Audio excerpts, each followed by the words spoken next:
Anong kabangagan na naman ba ang ipagmamayabang nitong si Ngagba mga kababayan ngayong papalapit na ang kanyang SONA? O yan talaga ang malaking katanungan nitong si Naka Eric at Dr. Lauren Badoy mga kababayan. Malamang sa malamang ipagmamayabang na naman daw ni BBM mga kababayan yung pagsakay-sakay niya ng MRT.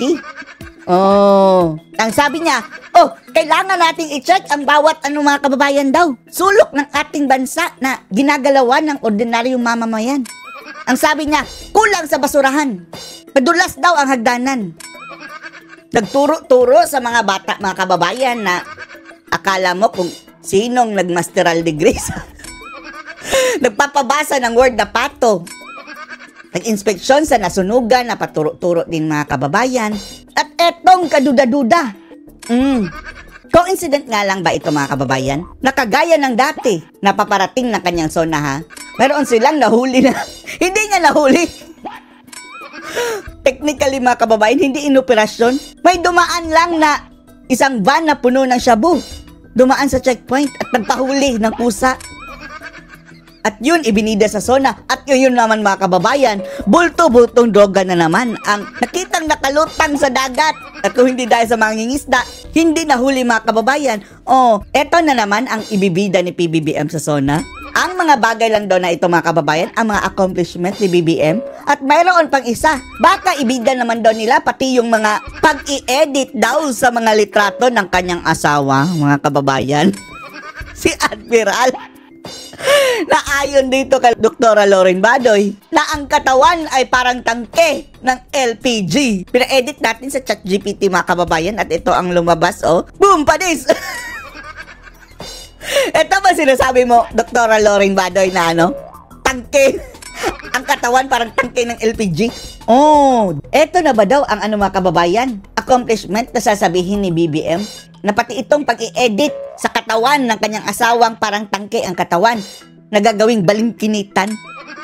Diba? Nakita nyo naman mga kababayan, yung original versus sa Photoshop mga kababayan na ipinost talaga ng PCO.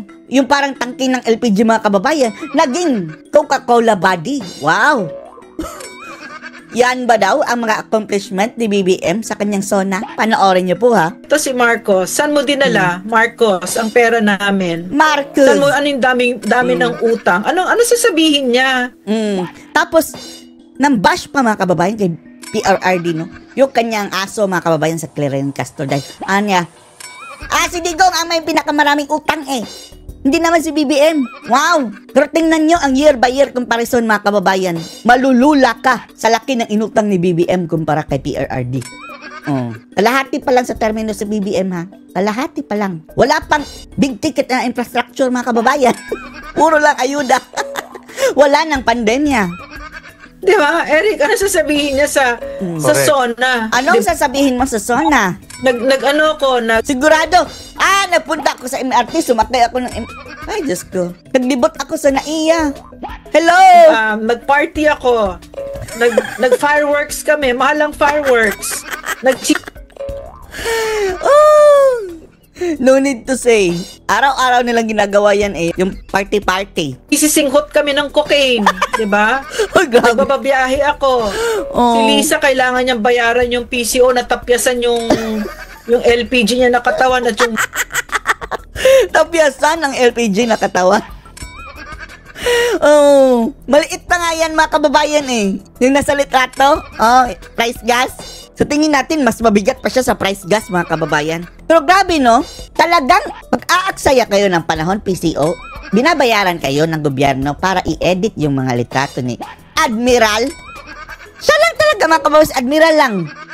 Yung iba, bahala na kayo sa buhay nyo. Ang papangit mga post mga kababayan. Pero si Admiral dapat makinis. Walang pulubot dito sa liig mga kababayan. Yung mga chicken skin. Walang bilbil. Walang eye bags. Dapat makinis. Hoy PCO, anong kabulukan yan? Si Admiral ba ang inyong amo? Bakit kailangan pang i-edit ang itsura? Takot ba siya sa kanyang sariling itsura mga kababayan? Bakit pinapaiba pa niya? Halata naman masyado Kanyang totoong mukha. Pinagtatawanan na nga siya mga kababayan, di ba? Mukha niya ay ayus-ayusin naman ng konti. Diba? O si Ka Eric, natawa. Ayun ang sasabihin nila kasi yun yung totoo. Diba? Ano i-report nila sa tao? Alisin na muna natin ito.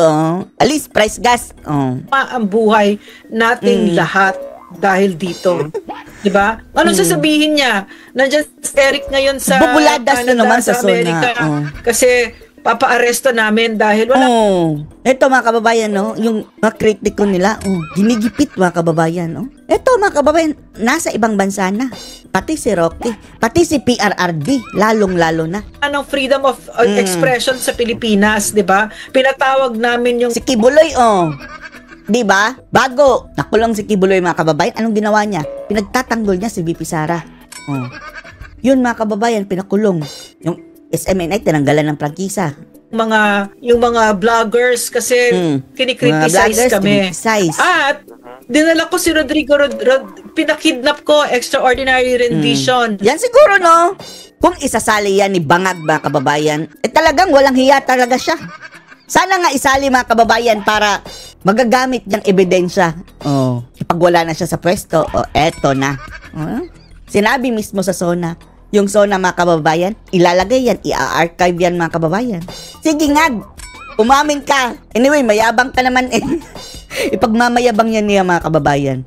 At yan ang magiging isa sa mga ebidensya later on laban sa kanya. Go ahead, Ngag. Si Rodrigo Roa Duterte, yan ang sabihin mo sa SONA. Inutil.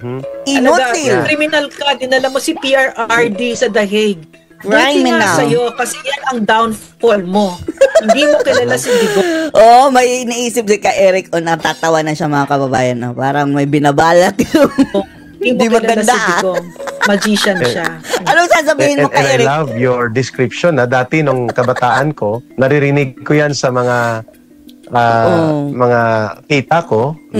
Pag nag-describe sila ng mga artista, Coca-Cola body. Coca-Cola body? Ngayon ko narinig na may LPG body. LPG body mga kababayan. Hindi kasi ano? Saan ang tubo? Saan isisagsak ang tubo dito mga kababayan? In fairness, fit ang description mga kababayan sa LPG body ni Madam. It's not personal. It's not body shaming. I don't even know her. Totoo naman. Hindi naman ang pagiging LPG body ang issue dito mga kababayan. Yung gumagamit pa siya ng PCO nagpapasahod para mag-edit ng kanyang tangke na katawan. For what? Para sabihin maganda ka? Sino niloloko mo? Tanggapin mo na lang katotohanan, ganyan talaga ang katawan mo, Admiral. But the PCOO during our time kasi, Eric, where I'm coming from, was we did our job. We really... Alisin muna natin ito mga kababayan, baka sasabog itong LPG gas dito. People, kung ano yung projects, di ba? Alis, Admiral. But now, what has Tisa Marcos done to the PCO? Government communications is being centered around... Sa lahat ng problema ng bansa, kasali talaga yung pangalan ni Lisa. A first lady's Photoshop because she's not happy with how she looks. Siguro doon na lang siya mga kababayan sa litrato. Ay, ang ganda ko. Tapos gumagamit pa ng AI mga kababayan Tingnan nyo ang mga post niya sa social media mga kababayan. Lahat na lang gorgeous lady, beautiful lady, beauty and race, LPG. Punta kayo, i-comment nyo LPG. At yung nagko-comment talaga mga kababayan, nakalak ang profile. Yung ang ganda ni Admiral o ganyan. Pathetic. Nagbabayad mga kababayan ng magko-komento ng gorgeous, ganyan, beautiful. Sa edited niya na litrato, gusto It's so obvious. It's so obvious na yan ang you let the Filipino people bear the burden of your vanities and your incompetence, that instead of using this very important agency, communications, communications. Nasaan na ang communications nyo kung dyan pa lang na may meke na kayo sa litrato pa lang ni Admiral? Miss Communications Office, in order ko sa Lazada, Coca-Cola ang dumating LPG tank. Ay, Diyos ko. I would venture it's in the top there, no? You use it for your personal vanities, paying off bloggers or stupid as shit, di ba? And daming mga bangag vloggers, mga kababayan, ano na. Ay, Diyos ko. Halata masyado, mga kababayan, mga tralala din. Kulang-kulang. Lalong-lalo na yung aklang kalbo. Na dating Maka Duterte, ngayon, biglang makabangag na rin, mga kababayan. Umamin na yung bayaran siya. Oh. Insulting the intelligence of the Filipino people. And you hindi ko pinapabuti ang buhay ng Pilipino. Pinapabuti nila ang kanilang mga litrato. Pero ang sasagwa, mga kababayan, ng mukha pa rin. Kahit anong edit, mga kababayan, ang sasagwa ng mga itsura. Sabihin mo sa SONA, ginamit mo pang Photoshop Center yung PCO, di ba? At maliban sa Accomplishment to, pina-edit ko ang litrato ng asawa ko. Yung LPG katawan, naging Coca-Cola body. Photoshop Center, Ma'am Lorraine. Ay, nako. Walang kahihiyan din itong asawa niya. Si Matt Sino? Marcos Jr. mismo. Nag-hire asawa ni LPG. pa ng tagapagtahol na pinapasahod ng taong bayan, not doing communication, but doing fake news, doing attacks. Wala na kasi silang mga kababayan eh. Wala silang mapakitang na talagang tinabaho nila. Ang kinuha na lang nila, mga kababayan, yung tagapagsalita na tagapagsinungaling. Tagapagsalita / tagapagsinungaling. Sa kanila talaga, mga kababayan, unlad na tayo. Safe na ang Pilipinas, mga kababayan. Papunta na tayo sa paputi. Ay, Diyos ko, Doing mga propaganda, not different from what the CPP, NPA, NDF Tapos ang media naman, grabe, balita agad. Ay, Diyos ko. does against the government. Ang kanya naman ginagawa, maglito, magpa-confuse, magbutangera, halat ng singaling na mga piyag, pero katarantaduhan, kalukuhan, kasinungalingan ang lumalabas sa information galing sa palasyo. Kaya po namin ito natalakay kasi, Ma'am Lorraine, ito, may ulat balita na pinagtatakpan nila sa pamamagitan ng mga alitintang drug haul na walang patay pero tonelada ang shabu na nakuha. Yan, mga kababayan. Incident nga lang ba? Dati-rati paparating ang SONA, mga kababayan, mayroong isang buong van puno ng droga. Dumaan sa checkpoint, nagpahuli, mga kababayan, at naging accomplishment nila. Biggest struggle in history. Ang dami pa ngayon mong droga, mga kababayan, and then biglang nabawasan ang timbang. Ay, nako. At eto naman ngayon, mga kababayan, paparating ang SONA. Andun may nakitang mga syabong palutang-lutang sa karagatan na ni isang isda, mga kababayan, walang nahuli. Diyos ko. Pero all of a sudden, nawala ang kaso na parang bula, and then bigla na namang sumulpot. Walang nahuli. Mayroon na namang mga 10 tons daw o 10 million worth na mga shabu na nakuha sa Zambales. Hindi na naniwala ang taong bayan eh. Kasi iba po ang pulso at reaksyon ng mamamayan, hinahanap nila ang totoo. Paparating ang SONA. Tunay na mararamdaman na kapanatagan dulot ng decisibong war on drugs. Kung ngayon po natin ang ulat balita na ito, na hinahanap ng mga Pilipino ang panahon ni Pangulong Duterte na totoo, na talagang sinupil at dinurog ang demonyong kalakaran ng kriminal na mga sindikato sa droga. Ito po ang ulat balita. Balik na lang yung dati. Kay Duterte. Eto, mga kababayan, ha, sentimiento ng taong bayan. Siyempre, talaga, peaceful talaga masasabi mong safe. Talaga. Ito na lamang ang nasambit na panghihinayang at panawagan ni... Yan lang naman ang gusto natin sa gobyerno, mga kababayan, yung maramdaman natin na safe tayo. Yung mga economy. Hindi yan ramdam ng ordinaryong tao, mga kababayan. Yung kanilang mga data-datang ganyan. Ang ganda na ng data ni BBM daw. Pinapakita nila, pero bumababa ang presyo. Hindi ramdam. Samantalang kay dating Pangulong Duterte, mga kababayan, ramdam ng tao. Kaya nga, hinahanap si Tatay Digong. Aling Joan para kay dating Pangulong Rodrigo Duterte. Ayon sa kanya, mula nang matapos ang terbino ng dating Pangulo, doon naman tila nagsimulang bumuhos at lumaganap ang pagpasok ng iligal na droga sa bansa. Bumabaha na nga, mga kababayan Kaya mali po yung niyayabang nilang BBM na, mas marami na kaming nahuling droga ngayon kaysa panahon ni dating Pangulong Duterte. Natural, baha na ang droga ngayon Ang malaking katanungan dyan, yung supply na available dyan sa merkado. Yan ang ikumpara nyo. At paano malalaman yan mga kababayan? Base sa presyohan. Ngayon, dahil marami na ang supply mga kababayan, napakamura na daw ang droga.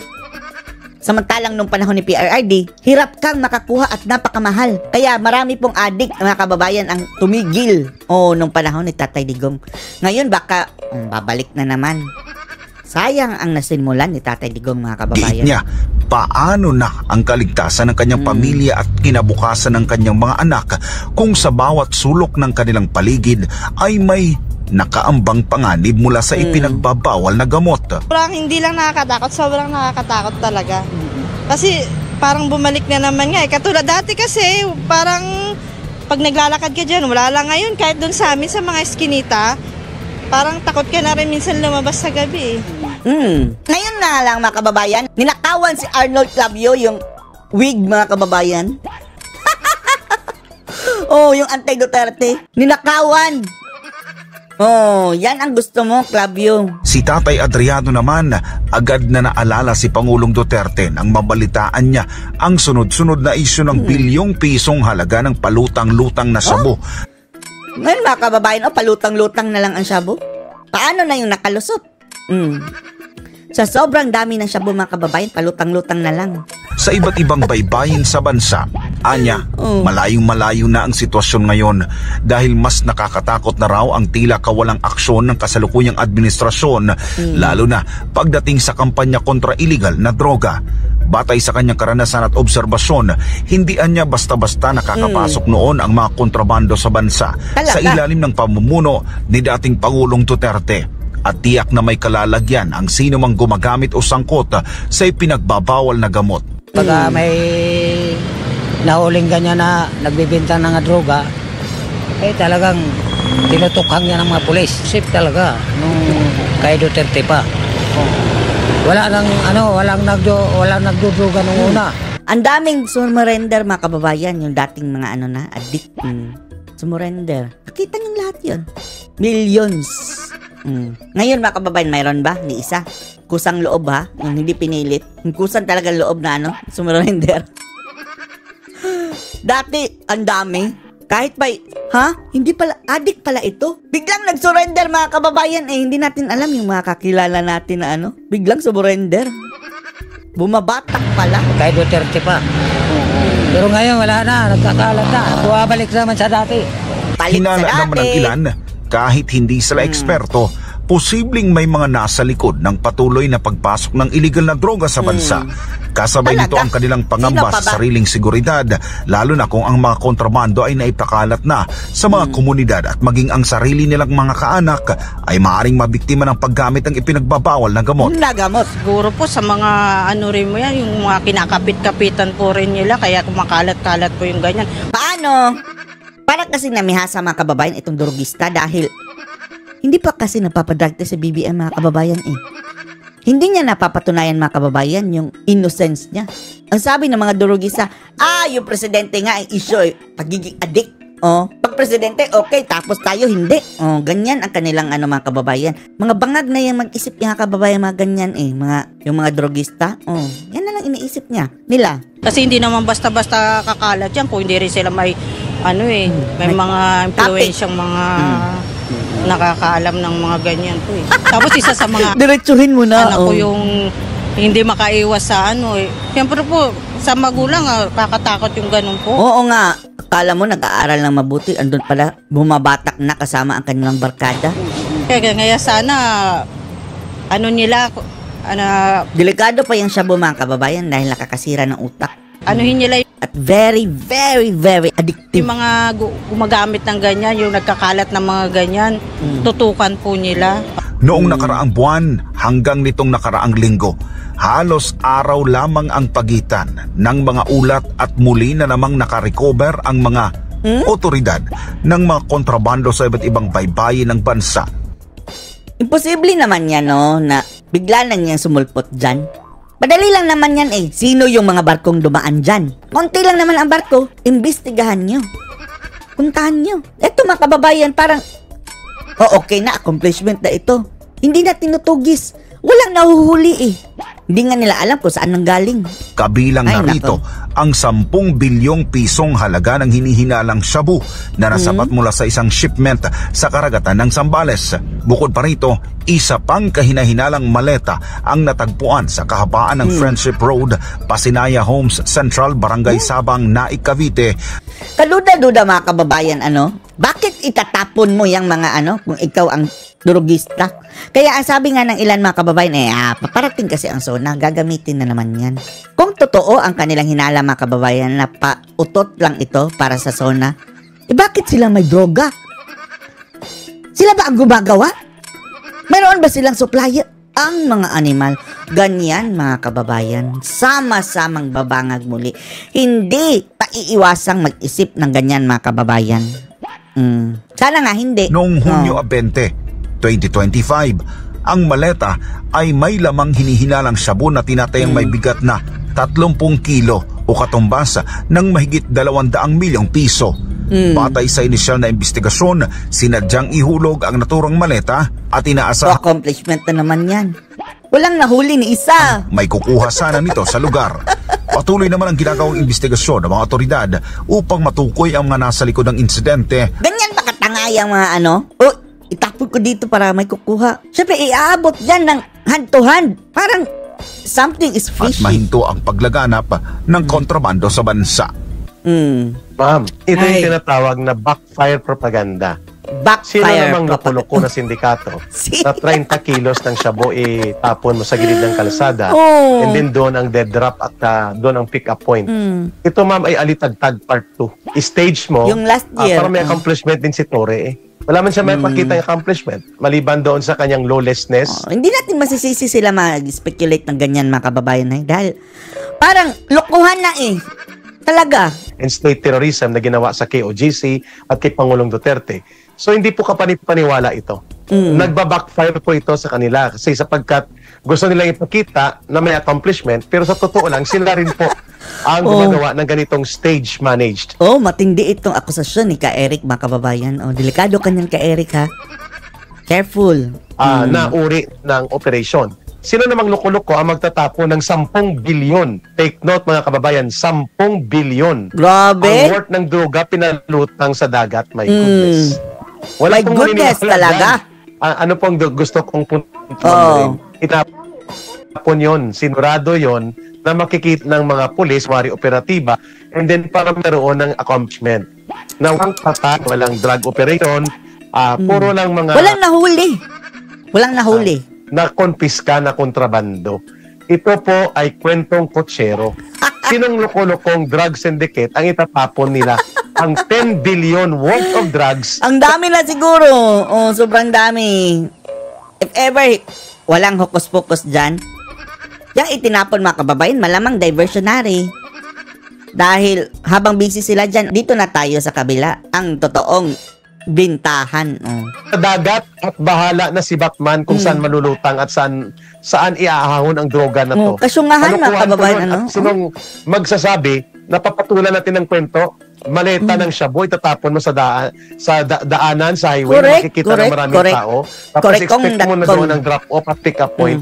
Ma'am Lorraine, ito po ay kwento ng kutsero na ang purpose nito ay magpropaganda. Kabangagan. Na sila ay may mga accomplishment kasi walang maipakita na totoong war against drugs. Kasi gusto nilang ipakita ni Marcos, ni Tore, at nila, ng grupong ito ng gobyerno ngayon na pwedeng magkaroon ng accomplishment na walang may mga namamatay sa mga drug Yan lang ang sinabi ni BBM, no? Ay, siya nga.